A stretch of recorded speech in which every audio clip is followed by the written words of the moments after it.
ኢራን በአስቸጋሪ ሁኔታ ውስጥ ሆና በአንድ ትልቅ ጉዳይ ላይ ድል የተጎናጸፈች ይመስላል። የዚህች ሀገር ስጋት ኒውክሌሯ ነው እየተባለ ሲወራላት የቆየው ኢራን ግን ከኒውክሌር ፕሮግራሟ በላይ የምትተማመንበት የሚሳኤል አቅሟ ከማንኛውም ድርድር ውጪ ሆኖ መቆየቱ በይፋ ተረጋግጧል። ይህንን ውሳኔ አደራዳሪዋ ፓኪስታን አረጋግጣለች። በዚህም የተነሳ ኢራን ከጦርነቱ በፊት የነበራትን የጦር መሳሪያ የመገንባት መብት ይዛ የምትቀጥል ብቻ ሳይሆን አቅሟንም አባብሳ የምትቀጥልበት እድል እየተፈጠረላት እየተነገረ ነው። በተለይም ከጦርነቱ በኋላ ባለው ጊዜ ውስጥ ኢራን በአንድ ወር 300 ሚሳኤሎችን የማምረት አቅም ላይ መድረሷን የሚያሳዩ መረጃዎች መውጣታቸው ጉዳዩን አስገራሚ አድርጎታል። ይህንን ተከትሎ ታዲያ የአሜሪካው ፕሬዝዳንት ዶናልድ ትራምፕ በተቃውሞ ማዕበል እየተናጡ ይገኛሉ። የኢራንን የጦር አቅም በማዳከም ሰበብ ጦርነት ከፍተው አሁን ግን የኢራንን የሚሳኤል ፕሮግራም እንደዚሁ እንዲቀጥል መፍቀዳቸው ራሳቸው የፖለቲካ ካምፕና በአጋሮቻቸው ዘንድ ከፍተኛ ተቃውሞ ተነስቶባቸዋል። ፕሬዝዳንቱ በጂ7 ሰሚት ላይ የሰጡት አስተያየት እና የኢራንን የጦር መሳሪያ ማምረት መብት አላት ብለው ማቅረባቸው በአሜሪካ የውጭ ፖሊሲ ታሪክ ውስጥ እንደ ትልቅ የስትራቴጂ ውድቀት እየተቆጠረ ነው። ይህ ሁኔታ በአሜሪካ የውስጥ ፖለቲካ ውስጥ ትልቅ ውዝግብና የሐሳብ መለያየትን እያመጣ ነው። ታዲያ በዛሬው ፕሮግራማችን ኢራን የሚሳኤል ፕሮግራም ለድርድር አለማቅረቧ ምን ያህል ለቴህራን ታላቅ የዲፕሎማሲ ድል እንደሆነ እንመለከታለን። በተመሳሳይ በኢራን ጉዳይ ላይ ፕሬዝዳንት ትራምፕ የወሰዱት እርምጃ ለምን በአሜሪካ የውስጥ ፖለቲካ ውስጥ ትልቅ ማዕበል እንደፈጠረ እንዲሁም ይህ አቋም ለወደፊት የክልሉ ሰላም ምን አይነት ተጽዕኖ ይኖረዋል የሚሉት ነጥቦች ዙሪያ ዝርዝር መረጃ ማቀርብላችሁ ይሆናል። ውድ ተመልካቾቻችን ቻናላችንን ሰብስክራይብ፣ ቪዲዮቻችን ደግሞ ሌሎች ሰዎች ጋር እንዲደርሱ ላይክ እንድታደርጉ በአክብሮት እንጠይቃለን። የኢራኑ ፕሬዝዳንት መሱድ ፔዜሽኪያን በኢስላማባድ ከፓኪስታን ጠቅላይ ሚኒስትር ሻህባዝ ሸሪፍ ጋር በሰጡት የጋራ መግለጫ የሀገራቸው የመከላከያ አቅም በተለይም የሚሳኤል ጉዳይ ከማንኛውም ድርድር ውጪ መሆኑን በይፋ አረጋግጠዋል።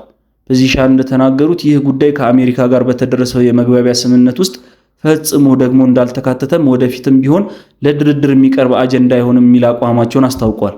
ኢራን በራሷ የመከላከያ አቅም ላይ የምታደርገውን ጥረት ለብሔራዊ ደህንነቷ ወሳኝ እንደሆነ የምታምን ሲሆን ይህንን አቅም መገደብ ወይም ደግሞ ለሌላ ወገን ማስገዛት ለቴህራን ተቀባይነት የሌለው ተግባር እንደሆነም አስታውቃለች። የኢራን መንግስት የክልሉ ሰላምና መረጋጋት ሊረጋገጥ የሚችለው በውጭ ሀገራት ጣልቃ ገብነት ሳይሆን በክልሉ ሀገራት መካከል በሚኖር ሐቀኛ ውይይትና የጋራ ትብብር ብቻ እንደሆነ በጽኑ ያምናል። ፕሬዝዳንቱ በዚህ ጉብኝታቸው ወቅት በክልሉ ለተፈጠረለት ተግዳሮቶች መፍትሄ ለመስጠትና የተፈጠረውን የጦርነት ውጥረት ለማርገብ ፓኪስታን የተጫወተችውን ሚናም በዚህም ላይ አድንቀዋል። የሁለቱ ሀገራት መሪዎች የጋራ መግባባት በክልሉ ውስጥ የውጭ ኃይሎች ተጽዕኖ መቀነስ እንዳለበትና የሀገሪቱ የሉዓላዊ መብቶች መከበር እንዳለባቸው የሚያጎላ ነው። ይህ አቋም ኢራን በዓለም አቀፍ ደረጃ እየደረሰባት ያለውን ጫና በመቋቋም ራሷን ስትራቴጂ ለመከተል ያላትን ቁርጠኝነት የሚያሳይ ተደርጎ ተወስዷል። የፓኪስታኑ ጠቅላይ ሚኒስትር ሻህባዝ ሸሪፍ በበኩላቸው የኢራን ፕሬዝዳንት ያነሱትን አቋም ሙሉ በሙሉ በመደገፍ እንደማንኛውም ሉዓላዊ ሀገር ኢራን የራሷን የባሊስቲክ ሚሳኤል አቅም የመገንባት መብት እንዳላትም አስረድተዋል። ጠቅላይ ሚኒስትሩ በንግግራቸው ላይ እንደገለጹትም በዓለም አቀፍ ደረጃ በጦር መሳሪያ ባለቤትነት ላይ የሚንጸባረቀው ድርብ መስፈርት ወይም ደብል ስታንዳርድ ተገቢነት የሌለው ነው። ኢራንና አሜሪካ ባደረጉት የመግባቢያ ስምምነት ውስጥ ስለ ባሊስቲክ ሚሳኤል ጉዳይ ምንም አይነት ድርድር እንደሌለም ሸሪፍ አስታውቋል። ይህ ጉዳይ በድርድር ወቅት በጠረጴዛ ላይም ሆነ በአጀንዳነት ቀርቦ እንደማያውቅ በማረጋገጥ ፕሬዝዳንት ፔዜሽኪያን ላስታወቁት የሚሳኤል አቋም ድጋፋቸውንም ሰጥተዋል።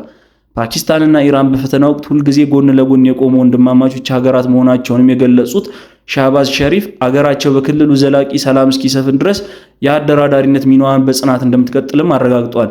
ይህ የሁለቱ መሪዎች የጋራ አቋም የክልሉን ሰላም ለማስጠበቅ ያላቸውን የጋራ ቁርጠኝነት የሚያሳይ ከመሆኑም በላይ በዓለም አቀፍ መድረክ ላይ ለኢራን ትልቅ ዲፕሎማሲያዊ ድጋፍ የሰጠ ነው ማለት ይቻላል።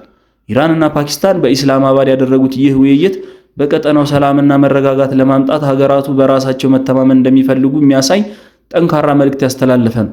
በተለይም ፕሬዝዳንት ፔዜሽኪያን የኢራን የሚሳኤል ፕሮግራም ለድርድር እንደማይቀርብ ሲናገሩ ይህንን የኢራን አቋም የፓኪስታን መንግስት እንደ መርህ መደገፉ በሁለቱ ሀገራት መካከል ያለውን የጸጥታ ትብብር ከፍ ያደርገዋል። ይህ ስምምነት ወይም የጋራ አቋም ኢራን ከአሜሪካ ጋር በምትግባባቸው ድርድሮች ውስጥ የመከላከያ አቅሟን እንደ ዋና የስትራቴጂክ መያዣነት እንደምትጠቀምበትም የሚያሳይ ነው። ከዚህ ባሻገር የኢራኑ ፕሬዝዳንት በንግግራቸው ወቅት የአሜሪካና የእስራኤል ጥቃት የፈጠረውን ቀውስ ለማርገብ ፓኪስታን የነበራትን ኃላፊነት የተሞላበት ሚና ዝርዝር አስታውሰዋል። ጦርነቱ በፓኪስታን ጥረት መቆሙ የክልሉ ሀገራት በጋራ በመቆም የውጭ ኃይሎችን ጥቃት መግታት እንደሚቻል ያረጋገጠም ትልቅ ክስተት ነው። ፔዜሽኪያን ይህንን አጋጣሚ በመጠቀም የፓኪስታንን ሕዝብ ያመሰገኑ ሲሆን ኢራን በወቅቱ የነበሩበትን ተግዳሮቶች በማሸነፍ አቋሟን እንደጠበቀችም ገልጸዋል። ጠቅላይ ሚኒስትር ሻህባዝ ሸሪፍ በበኩላቸው ጦርነቱ ያስከተለውን የሰው ሕይወት መጥፋት በተለይም የጠቅላይ መሪውን የአሊ ሐሚኒ ሞት በማስታወስ ጥልቅ ሐዘናቸውን ገልጸዋል። ይህ የጋራ ሐዘንና አጋርነት በሁለት ሀገራት መካከል ያለውን የህዝብ ለህዝብ ግንኙነት ይበልጥ ያጠናክራልም ተብሎ ተጠብቋል። በዚህም ታዲያ የኢራን የሚሳኤል ፕሮግራም ከማንኛውም የኢራን አሜሪካ ድርድር ውጪ መሆኑን በኢስላማባድ ማረጋገጥ መቻሉ ለቴህራን እንደ ትልቅ ስትራቴጂካዊ ድንቅ የደረሰባትን ከፍተኛ የገቢና የመሰረተ ልማት ውድመት ተቋቁሞ የሚያሳይ ፕሮግራሟ ደግሞ መብት ሳይቀነስ ለመውጣት መቻሉን በግልጽ ያሳያል። የጦርነቱ አንደኛ ግብ የነበረው የኢራንን የሚሳኤል የማምረት አቅም መበተንና ክምችቷን ማውደም ነበር። ነገር ግን ዛሬ ኢራን በዲፕሎማሲያዊ መንገድ ይህንን አቅም መያዝ መቻሏ የጦርነቱን የፖለቲካ ግብ ውድቅ ያደርገዋል። ኢራን በዚህ የፖለቲካ ዕድል አማካኝነት የመከላከያ ፕሮግራሟን እንደ ሉዓላዊ መብት ለማስጠበቅ ያላትን ቁርጠኝነት ለዓለም አሳይታለች። ይህ ስኬት ለኢራን መንግስት የስትራቴጂክ ነፃነትን የሚያጎናጽፍ ሲሆን በክልል ውስጥ ያለው የኃይል ሚዛን ኢራን በራሷ መንገድ እንድትመራው እድል የሚሰጥ ነው። በዚህም የተነሳ ቴህራን የምትፈልገውን የደህንነት ዋስትና በራሷ የቴክኖሎጂ አቅም የማስጠበቅ መቻሏ የጦርነቱን ተጽዕኖ በከፍተኛ ደረጃ የመቀነስ ስኬት አድርገው ምሁራንም ይወስዱታል። የኢራን የሚሳኤል ክምችት በጦርነት ወቅት የጠላቶችን መከላከያ ስርዓት መፈታተን መቻሉ ኢራን በአስቸጋሪ ወቅት ውስጥ እንኳን በቴክኖሎጂ የላቀ አቅም እንደነበራት ያስመሰክራል። ጦርነቱ የተጀመረው ኢራንን በማዳከም ወታደራዊ አቅሟን ለማጥፋት ታስቦ ቢሆንም የኢራን ጽናት ይህንን ግብ ፍሬ አልባ አድርጎታል። ኢራን የሚሳኤል ፕሮግራሟን ይዛ መቀጠል በቻሏ ለወደፊትም ቢሆን በክልል ውስጥ ለሚነሱ ተግዳሮቶች የምትሰጠው አጸፋዊ ምላሽ ምን ያህል አደገኛ ሊሆን እንደሚችል ለተቀናቃኞች መልእክት የሚያስተላልፍ ነው። ይህ ፕሮግራም ለኢራን የመከላከያ ስትራቴጂ የጀርባ አጥንት በመሆኑ ከድርድር ውጪ መደረጉ ለቴህራን የረጅም ጊዜ የደህንነት ዋስትና ነው። ጦርነቱ የፈጠረው ተጽዕኖ የኢራን የጦር መሳሪያ አቅም ሊያዳክም ቢችልም የፓኪስታን ድጋፍና ዲፕሎማሲያዊ ዕውቅና የኢራንን አቋም ይበልጥ አጠናክሮታል። ኢራን በጦርነቱ ማግስት ይህን ያህል የፖለቲካና የስትራቴጂ ስኬት ማስመዝገባ የኃይል አስተላለፏ ሙሉ በሙሉ ለኢራን ምቹ በሆነ መልኩ ቀይሮታል ማለት ይቻላል። በጦርነቱ ወቅት የነበረው የሚሳኤል አጠቃቀምና ኢራን ያላትን የቴክኖሎጂ አቅም እንዲሁም የምርምር ብቃት በዓለም ፊት ማሳያ ሆኗል። ምንም እንኳን በጦርነቱ ብዙ ሚሳኤሎች ቢመቱም የኢራን የማምረት ጥንካሬ እንዲሁም ማለት ነው በፍጥነት ማገገሙ የኢራን የኢንዱስትሪ መሰረት ጥንካሬ አረጋግጧል። የሚሳኤል ፕሮግራሙን ለድርድር አለማቅረቧ ኢራን በቴክኖሎጂ ላይ የምታደርገውን ኢንቨስትመንትና የምርምር ጥረት ወደፊትም ይበልጥ ለማስፋፋት ያላትን እቅድ ያሳያል። ይህ አቋም ለኢራን የሳይንሳዊ እድገት አዲስ መድረክን የከፈተ ሲሆን ለጠላት ወገኖቿ ኢራን በምንም አይነት መንገድ የመከላከያ አቅሟን እንደማትቀንስ የሚያሳይ ግልጽ ማስጠንቀቂያ ነው። ኢራን የሚሳኤል ፕሮግራሟን በመጠበቅ ያሳየችው ጽናት የምዕራባውያንን ደህንነት ስሌት የሚያናጋና የክልሉን ኃይል ሚዛን የሚቀይር ወሳኝ እርምጃ ነው። ለኢራን የሚሳኤል ቴክኖሎጂ የብሔራዊ ክብርና የደህንነት ምልክት በመሆኑ ይህንን ፕሮግራም ለድርድር አለማቅረቧ ለኢራን መንግስት የተገኘ ታላቅ ድል ነው። የኢራን የሚሳኤል ፕሮግራም የክልሉ የደህንነት መዋቅር ማዕከል በመሆኑ ይህ ፕሮግራም እንዲጠበቅ በመቆየቱ ለክልሉ ሀገራት የደህንነቱ ማረጋገጫ ሆኗል። የፓኪስታን ድጋፍ ለኢራን የሚያስገኘው ዲፕሎማሲያዊ ድጋፍ ለቴህራን በምዕራባውያን ጫናዎች ውስጥ የመንቀሳቀስ አቅም ይሰጣል። ኢራን የሚሳኤል አቅሟን ይዛ መቀጠል መቻሏ ለወደፊትም ቢሆን የኢራንን የክልል ተጽዕኖ ይበልጥ እንዲያጠናክር ያደርገዋል። ይህ ስትራቴጂካዊ ስኬት ቴህራን በጦርነቱ የደረሰባትን ውድመት ወደ ጎን ትታ ወታደራዊ አቅሟን እንደገና ለመገንባት የምታደርገውን ጥረት የሚያፋጠን ነው። በጦርነቱ ወቅት የነበሩት የኢራን የሚሳኤል ጥቃቶች የጠላት ሀገራትን መከላከያ ስርዓት ለተወሰነ ጊዜ መፈተን መቻላቸው የኢራንን የቴክኖሎጂ የበላይነትም አሳይቷል። በዚህም የኢራን የጽናት አቋሟን የሚሳኤል ፕሮግራሟን ከድርድር ውጪ ማድረጓ የክልሉን ደህንነት ለማስጠበቅ ያላትን ሚና ይበልጥ ያጎለብታል። ይህ ለኢራን ትልቅ የፖለቲካና የስትራቴጂክ እድል በመሆኑ ወደፊት በኢራን የደህንነት ፖሊሲ ላይ የሚኖረው ተጽዕኖም በጣም ሰፊ ነው። ይህን ተከትሎም የአሜሪካው ፕሬዝዳንት ዶናልድ ትራምፕ ላይ ተቃውሞ እየተነሳ ይገኛል። ጦርነቱ በይፋ የተጀመረበትም ወቅት ትራምፕ የኢራንን የባሊስቲክ ሚሳኤል ፕሮግራም እንደ አንድ ዋና የደህንነት ስጋት በመውሰድ ለማዳከም ቃል ገብቶ ነበር። ሆኖም በፈረንሳይ በተካሄደው የጂ7 ሰሚት ላይ በሰጡት አስተያየት ከቀድሞ አቋማቸው ጋር የሚጋጭ መሆናቸውን አስቀድሟል። ፕሬዝዳንቱ የኢራን ሚሳኤሎች ጥቂት ቦታዎች ብቻ ነው የሚጎዱትና ዋና ችግሮችም አይደለም በማለት መግለጻቸው እንደ አንድ የትልቅ የፖለቲካ ግድፈት እየታየ ነው። ይህም የጦርነቱ መነሻ ዓላማ በራሳቸው እጅ የሚያንኳስስና ለኢራን አቅም ዕውቅና የሰጠ አደገኛ እርምጃ ተደርጎ ተቆጥሯል። በዚህም ምክንያት የትራምፕ አስተዳደር በኢራን ላይ በነበረው ጥብቅ አቋም ላይ መለሳለስ በማሳየቱ በደጋፊዎቻቸውና በፖለቲካ ተቀናቃኞች ዘንድ ከፍተኛ ተቃውሞም እየገጠመው ይገኛል። ትራምፕ በጂ7 ጉባኤ ላይ ያደረጉት ንግግር በአሜሪካ የውጭ ፖሊሲ ላይ ትልቅ ክፍተት መኖሩን ያሳያል። ሌሎች ሀገራቾች ሚሳኤል ካላቸው ኢራን እንዳይኖራት ማድረግ ትንሽ ኢፍትሃዊ ነው በማለት የሰጡት ማብራሪያ በዓለም አቀፍ ደረጃ የሚሳኤል ስርጭትን ለመቆጣጠር የሚደረገውን ጥረት የሚያዳግም ነው ተብሏል። ይህ ንግግር ኢራን የራሷን የጦር መሳሪያዎች የማግኘት መብት እንዳላት እንደ ማረጋገጫ ስለሚቆጠር በኢራን ላይ የተጫነውን የፖለቲካ ጫና በእጅጉ ያቀለለ ሆኗል። ተቺዎች እንደሚከራከሩት ፕሬዝዳንቱ የኢራንን የጦር መሳሪያ ፕሮግራም እንደቀልድ መመልከታቸው የአሜሪካን ብሔራዊ ደህንነት ለከፍተኛ አደጋ ያጋልጣልም ብለዋል።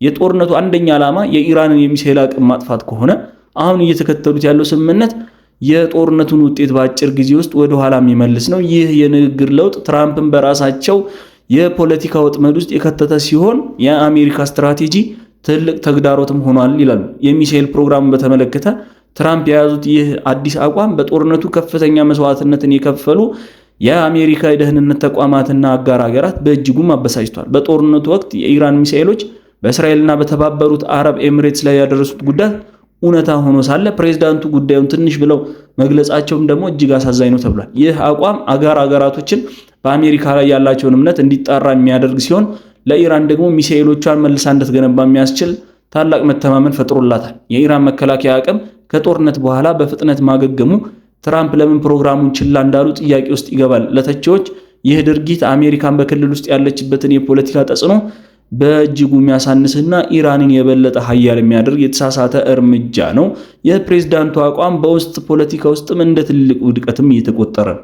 ፕሬዝዳንት ትራምፕ ቀደም ሲል የኦባማ አስተዳደርን የኒውክሌር ስምምነት ወይም ጃክፖ ለኢራን ሚሳኤል ፕሮግራም በር ስለከፈተ የተቹትም ነበር። አሁን ግን ትራምፕ የገቡት ስምምነት የኦባማን ስህተትም እየደገመው ነው ይላሉ። የኦባማ አስተዳደር ሚሳኤልን እንደማያዩት ወይም ለጊዜው ችላ እንዳሉት ነበር። የትራምፕ አዲስ ስምምነት ግን ኢራን እነዚህ ሚሳኤሎችን የሚያዝ መብት እንዳላት በይፋ እውቅና ሰጥተዋል ይላሉ።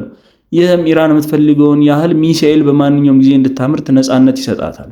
ብዙ ተንታኞች ትራምፕ ራሳቸው ሲያወግዙት የነበረው ነገር አሁን በድርድር ስም መፍቀዳቸው ትክክል ያልሆነ ስሌት እንደሆነም ይናገራል። በዚህ ምክንያት በዋሽንግተን የውስጥ አዳራሾች ውስጥ ትልቅ ተቃውሞ እየተሰማ ነው። የፕሬዝዳንቱ ይህ እርምጃ ከጦርነቱ መጀመሪያ ዓላማና ከራሳቸው የቀድሞ ንግግሮች ጋር ሙሉ በሙሉ የሚጋጭ ሆኗል። በተለይም ትራምፕ በኢራን ሚሳኤል ፕሮግራም ላይ የያዙት አዲስ አቋም በኢራን በአንድ ወር 300 ሚሳኤሎችን እንድታመርት ምቹ ሁኔታ ይፈጥሮላታል ይላሉ። ይህ ማለት በሁለት ዓመት ውስጥ ኢራን 10,000 ሚሳኤሎች እንዲኖራት ያደርጋል። ይህ ደግሞ ትራምፕ በጦርነት ሊያስወግዱት የፈለቁት ትልቅ አደጋ ነበር። አሁን ባለው ስምምነት ይህንን አቅም የመገደብ እድሉ እየጠፋ ነው። በመሆኑ ለአሜሪካ ትልቅ ውድቀት ነው። ይህ ለኢራን አዲስ ወታደራዊ ኃይል የሚሰጥ ሲሆን ለመላው ቀጠና ደህንነት ትልቅ ስጋት ነው ተብሏል። ተቃዋሚዎቹ ትራምፕ ለኢራን ወታደራዊ ግንባታ የገንዘብ ድጋፍ እየሰጠ ነው ብለውም ይከሱታል። የፕሬዝዳንቱ እርምጃ ከብሔራዊ ደህንነት ይልቅ በፖለቲካ ሽርክና ላይ የተመሰረተ የመሰለ ነው። በተለይም የኢራን የሚሳኤል ማምረቻ አቅም ወደ ቀድሞ ጥንካሬ መመለሱ ትራምፕ ለፈጠሩት የፖለቲካ ክፍተት ትልቅ ማሳያ ተደርጎ ተወስዷል። መረጃዎች እንደሚያሳዩት ኢራን በእስራኤል ጥቃቶች ወቅት ከነበራት ኪሳራ አገግማ በወር እስከ 300 ሚሳኤሎችን የማምረት አቅሟ ላይ ደርሳለች። ይህ የማምረት ፍጥነት በአመት ወደ 3600 ሚሳኤሎች የሚጠጋ ምርት እንዲኖር እንዲሁም በሁለት ዓመት ደግሞ ከ10,000 በላይ የሚደርስ ሚሳኤሎች ክምችት የመፍጠር አቅም አላት። ትራምፕ በጦርነቱ የኢራንን የሚሳኤል ፋብሪካዎችን፣ የኢንዱስትሪ መሰረቶችን ከ80% በላይ በመውደም ይህንን ስጋት ለማስወገድ ቢሞክሩም አሁን የፈቀዱት ስምምነት ግን ኢራን የተበላሸውን የመከላከያ ኢንዱስትሪያን መልሳ እንድትገነባ የገንዘብ አቅምን ፈጥሮላታል። በጦርነት ወቅትን የነበራትም 2300 ሚሳኤሎችን ተኩሳ መጨረሻ አቅም እንዳጣች ሳይሆን ሚሳኤሎቹን በጦርነት ወቅትም የማምረት ችሎታን ያሳየ ስትራቴጂክ ጥንካሬ ማሳያ ነው ይላሉ። አሁን ግን ኢራን ከማዕቀብ ነፃ በመሆኗና የውጭ ኢንቨስትመንት ስለተፈቀደላት ይህንን የማምረት አፋጣኝና የረጅም ርቀት የባሊስቲክ ሚሳኤሎችን በከፍተኛ ቁጥር እንድትገነባ መንገድ ይከፍትላታል። ይህ ሁኔታ ትራምፕ ጦርነቱን የከፈቱበት ዋና ግብ ወደ ጎን በመተው ኢራን ከጦርነቱ በፊት ከነበረችበት የጦር አቅም በበለጠ ሁኔታ እንድትታጠቅ ያዛል፣ ድጋፍም እየሰጣት መሆኑን ያሳያል ይላሉ። የአሜሪካ መከላከያ ኤጀንሲዎች እንደሚሉት ከሆነ የኢራን ሚሳኤሎች አሁንም አውሮፓና አካባቢያ ያሉ የአሜሪካ የጦር ሰፈሮች በከፍተኛ ሁኔታ ማስፈራራት፣ ማጥቃት ይችላሉ። ይህንን እውነታ ችላ ብለው ሚሳኤል ፕሮግራሟን ለድርድር አለማቅረባቸው በአሜሪካ የደህንነት ተቋማት ዘንድ ትልቅ ቁጣን ፈጥሯል። እንዲህ አይነት ውሳኔዎች በአሜሪካ በክልሉ ያላትን ወታደራዊ አቅም የሚያዳክሙና ለኢራን ጥቃት በር የሚከፍቱ ናቸው። ተቃዋሚዎች ፕሬዝዳንቱ የኢራንን በር የሚሳኤል ፕሮግራም በመደገፍ የያዙትን አቋም እንዲያስተካክሉ አጥብቀው እየጠየቁ ነው። ይህ የፖለቲካ ለውጥ በራሳቸው ደጋፊዎች ዘንድ እንኳን ተቀባይነት እያጣ በመምጣቱ ለቀጣይ ምርጫዎች ትልቅ ፈተና ሊሆን ይችላል ይላሉ። ጦርነቱን የከፈቱበትን ዋና ምክንያትም ያጠፋል። ይህ የፖለቲካ ስህተት እንደ ጠንካራ መሪ ለመታየት የሚሞክሩትን ትራምፕን በአደባባይ እንዲዳከሙ እያደረጋቸው ነው። ተቃዋሚዎችም ጦርነቱን ከጀመሩ በኋላ ውጤቱን ለማግኘት ጥረት ከማድረግ ይልቅ የኢራንን አቅም መልሰው የገነቡ ስምምነቶች ማድረጋቸው ተቀባይነት የለውም ብለውም ይሞግታሉ። ይህ በዚህ እንዳለ ፕሬዝዳንት የፖዚሽን ኢራን የጦር መሳሪያ የሚያዝ መብት እንዳላት በይፋ እውቅና መስጠታቸው የአሜሪካን አጋሮችና የደህንነት ተቋማት ክፉኛ አስከፍቷል። ይህ አቋም ኢራን በክልሉ ያላትን የበላይነት እንድታጠና የሚያስችላት ሲሆን በአሜሪካና በእስራኤል መካከል ያለውን ግንኙነት ጥርጣሬ ውስጥ ከቷል። ከኢራን ጋር የጀመረው አዲስ ዲፕሎማሲ ጉዞ ምን ያህል ደህንነት አስጊ እንደሚሆን ጊዜ የሚፈታው ይሆናል። ነገር ግን በአሁኑ ወቅት እየተነሳ ያለው ተቃውሞ የፕሬዝዳንቱ ውሳኔ በአሜሪካ ዘንድ ከፍተኛ ጥያቄ እየተነሳበት መሆኑን የሚያሳይ ነው። ውድ ተመልካቾቻችን ለዛሬ የነበሩን መረጃዎች እነዚህ ነበሩ። ቪዲዮቻችን ሌሎች ሰዎች ጋር ላይክ እንዲሁም ቻናላችን አዲስ ነው ሰብስክራይብ አድርጉ እንላለን። መልካም ቆይታ